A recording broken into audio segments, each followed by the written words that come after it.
Chelsea versus Everton at the Bridge. Early kickoff, 12:30, lunchtime, the dreaded hour, the cursed time. I'd like to think that's not going to be a factor, but I can't help but notice that I hate this time. Personally, 12:30 games, nah. If I had the chance to orchestrate the Premier League calendar, I would not allocate Chelsea any 12:30 lunchtime kickoffs. Never. Will that be a factor? I hope not. But this is your Chelsea-Everton preview, and I'm pretty chilled. I'm pretty relaxed. I know there's a lot of you that are panicking. I had my panicking. My panicking's done. Yeah? And I was stressing and pulling my hair out. Literally. Don't worry, this will get sorted soon. Yeah, watch out. Watch this space. Might have something lined up. We'll see. Nothing confirmed. I would look at those past games where I was stressing and going, I was coming on here and telling you guys, I was titling the videos. I was even getting comments from you guys. And you know who you are. Not all of you, but you know who you are. Saying, oh, Younes, you got to stop saying it's must win because you've said it so many times. I have stopped, my friend. I have stopped. That's it. You won't hear it from me again. Done. Finito. Caput. You won't hear it from me again. I've done my time. I've served my sentence. Saying must win. For me.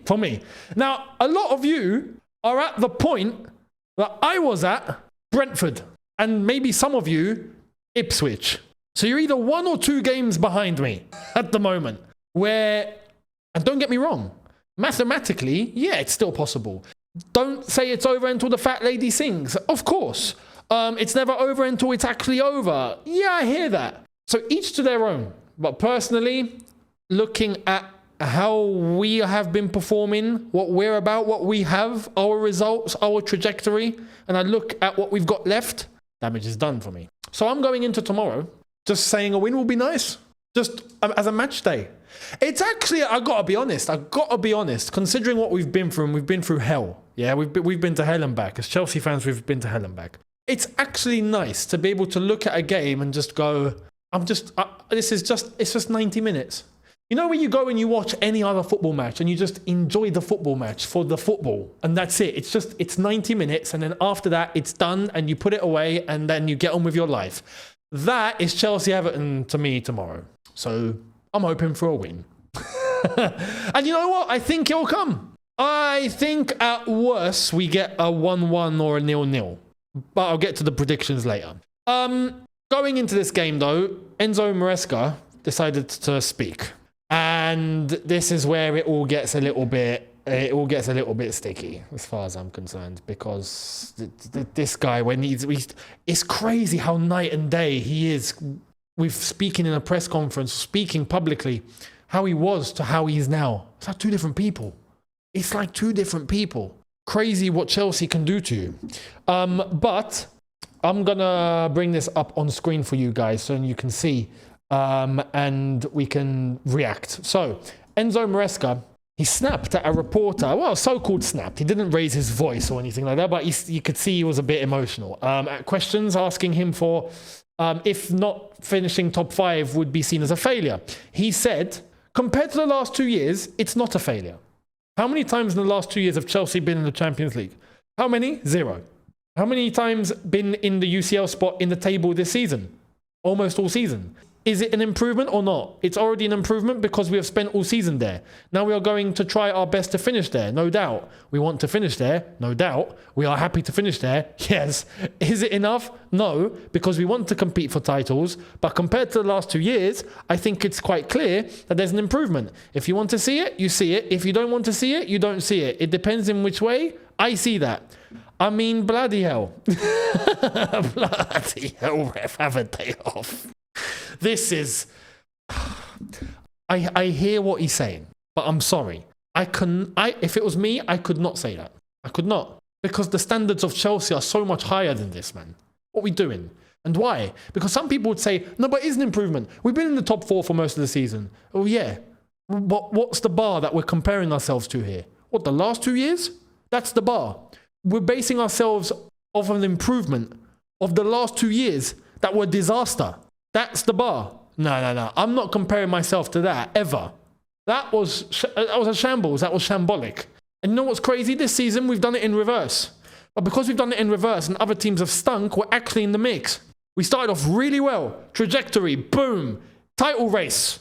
Everton 0-0, boom, we sunk. From that point onwards, we have not gone back. Half of the season, we have been in absolute decline. If you took the table from half of the season that we've played so far, we'd be like 14th or 15th. That's not acceptable. So it's not like the problems have gone away. Let's not pretend.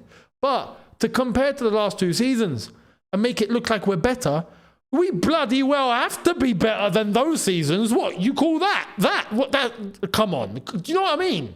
I'm not using that as any bar, ever. So Maresca to bring it up and make the situation look better than what it is just, that's not acceptable on a mentality level, on a standard level, what we're doing here.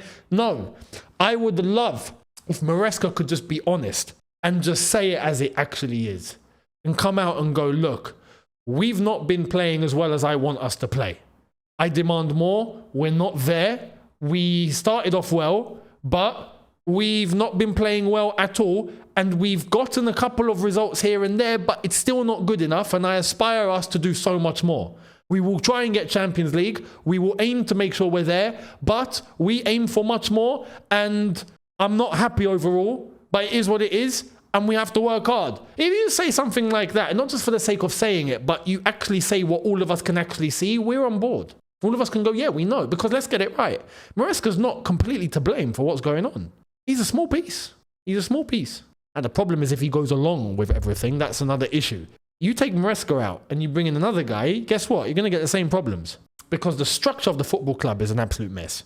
The difference between going along with everything and just being happy and content is the impression that we are getting now because of what he's saying, which makes it seem like he's not got mentality and he's not got standards and he's not got the will to be able to take this team to the heights that we want to get to. Now, some would say we don't have that anyway. Well, great. I kind of agree. Then that's down to the club. You see what I mean? So Maresca just needs to speak properly, and he's not. He's not. And he's already come out with so many different various excuses over the last few weeks, including the supporters. I mean, that's just, it's burning bridges left, right, and centre. So it is what it is. But on top of that, Matt Law decided to say something that I wanted to show you. Here it is. Chelsea, well, considering that it is recognised internally that, like many of the club's young players, Maresca is having to learn on the job in many respects. Chelsea will also give consideration to the injuries with which Maresca has had to contend, given he lost both of his strikers just as the transfer window shut. This goes on to say, from Matt Law, that this is what the owners and sporting directors were willing to gamble on last summer, and there's been an acceptance that Enzo Maresca will inevitably make mistakes based on him having to learn on the job. I mean, you see what I mean when I talk about the structure of the club is completely wrong? That is the main issue here. How are we? We're Chelsea Football Club. We're Chelsea Football Club. We were an elite institution, and we are allowing people to develop on the job, including the gaffer. This is insane. This is insane. So you can't blame everything on Maresca. He can only do what he can do. We kind of knew what we were getting. See our initial instinct from the very beginning that just hit us and went, yo, we're hiring from the Championship, guys. That was the red flag instantly. Instantly. Hindsight is a beautiful thing. Now we look back, yeah, that gut feeling was spot on. You just don't do that. As a top club, you just don't do that. But we're happy to get people in to develop on the go. Everyone is on the go. There's not one person in this football club that is not on the go. These owners are on the go. They've just come into the sport. These directors are on the go. They've never been in a top club before. This manager is on the go. He's come from the Championship. These players are on the go. They're all young 16, 17, 18-year-old, 5-year-old, 2-year-old embryos that are all on the go. We've got everyone on the go. Do you see the problem here? When did Chelsea ever operate like that? This is insane. Hence, why I am where I am, even with the mathematical possibility of getting Champions League, I am where I am because I know what I'm expecting. So Enzo Maresca, he spoke and said things in this press conference, and that's that, basically. Team news. Malo Gusto is out. He's out for, according to Maresca, 1 to 2 weeks. For me, that's going to be 3 to 4. basically. Always add on a little bit. Mark Yu, Fofana, obviously. Kellyman and Mudryk, obviously, all remain out. For Everton, Tarkowski is out. He's played 111 successive Premier League games, and it's come to an end because he's got a hamstring injury. So he will not be playing. Apart from that, they've got everyone else that can play, except for Armando Broja because he's ineligible. He's on loan. Beto is probably likely to play up front. Yusuf Shamiti will be recalled, apparently, since he missed the selection last weekend. So Everton are going to come to this game to do one thing. With David Moyes, and they're capable. They're capable of it. They can do it. They do it really well. And they do suffocate teams. They're just going to sit back and just do nothing. They're going to sit back like a bunch of security guards. Doorman. Going to get 11 doormen tomorrow at the bridge going, you ain't coming in, son. Nah, mate, I don't care what ID you show me. I ain't letting you in. You're intoxicated. Oh, no, but I'm not. Listen, brother, I'm going to tell you one more time. You're not getting in. Now, you're either going to walk away and go home or see what you got to do with your life, or I'm going to have to escort you off the premises. What is it going to be? Because you ain't coming in. Deal with it. That's Everton tomorrow. So what are we going to do? We got to find a way in, lads. They're going to sit back, I think, for the majority of the first half, into the second half, and then they might start coming out a little bit. A little bit of fatigue, try and find the counter-attack, and try and hit the counter-attack, try and nick a 1-0 and run with it. They're going to just defend for their lives, basically. Low block, the hell out of it, shut all avenues, and you know what? They're good at that.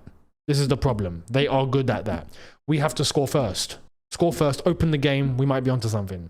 So, bearing that in mind, because we're crap against low blocks, I would just like to advocate just to shoot wherever possible. Shooting opportunity comes from the left-hand side, shoot. From the right-hand side, shoot. From ball into the box, just throw your body into it. Edge of the box, hit it. Don't try and walk yourself into the box. Don't. Unless there's an obvious way. So someone's left a bit of space, players running behind, someone spotted the pass. That's creativity, that's in the moment, that's instinct, that can happen. But we lack in that, as far as I'm concerned, except for Cole Palmer on his day. So bearing that in mind, you get a chance to shoot, you get a little bit of space, bend it like Beckham, smash it like Gerrard. Do it what you got to do, just whack it and hope. But use your loaf. I mean, Pedro Neto was an example of that against Fulham. Beautiful turn. He didn't even look. Go and look at the replay. He didn't even look. He hit it. He just hit it. And it ended up being sweet. Sometimes you got to do that. Sometimes you got to do that. You never know. You take a hit, comes off a defender, goalkeeper goes that way, goes into the bottom corner. It can happen, but you end up 1-0 up against a low block. Then what? Then they come out a bit because they have to. When then you got space. You have to sometimes you got to ride some luck. Got to be done. So just hit it. That's my message. If I was Maresca, I'd be like, listen, you're all shooters. Even if it's from 30 yards, you hit it. Pickford's a good goalkeeper. But you hit it. Yeah? Don't be stupid. Don't be selfish. But if you see there's an avenue and a chance to shoot. You got the green light from me. And then let's see what happens. So, some would say that's not good enough. I kind of know. We tend to take like 30, 35 shots a game. We only maybe even score one. But anyway, preview 4. The starting 11. Get into it. The starting 11 is pretty straightforward as far as I'm concerned. Sanchez is going in goal, so we might not even dispute it. There's no point disputing it. Cucurella, left back, cool. Is he inverting or not inverting? At this point, I actually don't care. Reece James, right back. I don't want him inverting. Cucurella is the only one that can, as I illustrated in video number 1 earlier on. So go and check out video number 1 if you haven't done so already. The 2 centre-backs, Colwill, Chalobah for me. On top of that, look, I don't think there's going to be too much pressure from Everton. So I would like a little bit more athleticism, a little bit more dynamism, defenders that can move forward with the ball a little bit. I reckon those 2 can. Chalobah, if you've got it in you to launch one of those mad ones that you did, when was it? Was it under Thomas Tuchel? He hit it from his first game, innit? His debut. He hit it from like 35 yards, smashed it, post and in. Yeah, man, we need another one of those. Chalobah, if you can hit it tomorrow, that would be great. Enzo and Caicedo in the midfield, of course. Cole Palmer just ahead of him. I would go Neto, Sancho on the flanks and Jackson up top to start with, because I know a few of you are going to, a few of you right now are watching, going, "What? How could you, Younes?" I don't stress. I've got it covered. I know. It gets to 55, 60 minutes, and we've got nothing. At that point, Tyreek George comes on, even if it means he goes up front in place of Jackson. Again, I would do it because Tyreek George. He came on against Fulham. He looked great. Even up top. The man was a threat. I'm like, yo, it's actually not, we have a threat again. There's someone up top who's an actual threat. And he scored. Brilliant. You know? Did he set up the assist? No, he didn't. But anyway, I wouldn't mind seeing that again. If we're struggling, you bring on Tyreek George, run with it. Now, not to say it's going to happen every single game. No. But it's an option that worked last time. It's an option I'd be happy to try again. But I wouldn't give Tyreek George 90 minutes. Like, that's it. You scored one goal. That's it. We're relying on you now. You're going to kill him by doing that. No. Same role. Jackson starts again. If it's not working, you take him off. You bring George on. Boom. Let him run for 30 minutes and let him hopefully get a goal. That is what I would do. So that is my starting 11. Now, prediction. I wouldn't be shocked if it finished 1-1. But I'm not going to go 1-1. I actually think we win 2-1 tomorrow. 2-1 or 1-0. It'll be tight. It's going to be difficult to get past Everton. But I'm going 2-1. 2-1 Everton. And I'll be honest with you. I'm saying we'll win tomorrow. I reckon this could be possibly the last win. Possibly. So I'm going to make the most out of it. I'm going to make the most out of it. So I'm going 2-1 Chelsea tomorrow. Let me know your predictions. Let me know your thoughts in the comment section below. Much appreciated. And I will catch all of you tomorrow on match day. So have a good one, people. Look after yourselves. See you then. Take care and peace.